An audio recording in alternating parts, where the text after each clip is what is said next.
केंद्र सरकार ने कृषि क्षेत्र के लिए एक बड़ा फैसला लिया है।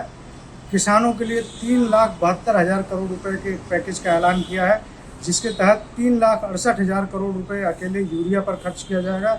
यानी यूरिया पे जो सब्सिडी का बोझ है वो सरकार खुद वहन करेगी, और जो महंगाई का बोझ किसानों पर पड़ना था वो किसानों पर महंगाई का बोझ नहीं पड़ेगा। सिर्फ 267 रुपये जो पहले से दाम है 45 किलो यूरिया का, वही अगले 3 साल तक रहेगा।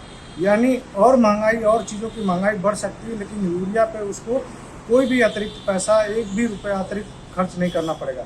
हर साल 1.25 लाख करोड़ रुपए यूरिया की सब्सिडी के लिए सरकार ने दिया है, और इसकी वजह से 3 साल तक किसानों को एक बड़ा सुरक्षा कवच मिलेगा, जिसके तहत उन्हें 2200 रुपये प्रति बोरी की जो यूरिया है 267 रुपये में उपलब्ध होगी।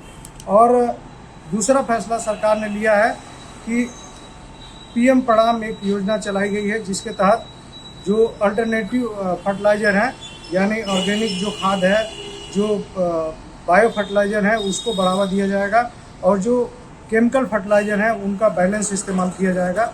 और इस जो भी राज्य, यदि किसी भी राज्य में जो सब्सिडी अभी जा रही है, जो रासायनिक खादों पर सब्सिडी जा रही है, उसकी जितनी भी कमी होगी उस पैसे का 50% उस राज्य को दिया जाएगा, ताकि वो ऑर्गेनिक फार्मिंग को या नेचुरल फार्मिंग को प्रमोट कर सके। और तीसरी बात ये की गई है कि नैनो यूरिया जो अभी नई टेक्नोलॉजी है भारत की इजाद की हुई है, नैनो यूरिया और नैनो डीएपी को बढ़ावा दिया जाएगा, ताकि उससे जो ज़मीन में पॉल्यूशन हो रहा है वो कम हो। क्योंकि अभी जिस तरह का हम यूरिया इस्तेमाल करते हैं उससे ज़मीन में नाइट्रेट की मात्रा बढ़ती है, जिससे पानी प्रदूषित होता है। लेकिन जो नैनो यूरिया है वो सीधे पौधों की पत्तियों पर पड़ता है, वो ज़मीन पे नहीं जाता, तो पर्यावरण के लिए भी सुरक्षा होती है, पानी कम से कम दूषित नहीं होता। तो 3 चीज़ों पे अगले 3-4 साल में 8 नए प्लांट शुरू होंगे नैनो यूरिया के, जिसमें बड़े पैमाने पर ये नैनो यूरिया, नैनो डीएपी को प्रमोट किया जाएगा। तीसरी चीज़ सरकार ने की है, धरती में पोषक तत्वों की कमी हो गई है इस वक्त, खासतौर पे जिंक की, खासतौर पे सल्फर की और बोरॉन की। उसकी कमी पूरी करने के लिए सरकार ने कदम बढ़ा दिया आगे। जैसे नीम कोटेड यूरिया आई है, इसी तरह से अब सल्फर कोटेड यूरिया लाने का ऐलान किया गया है।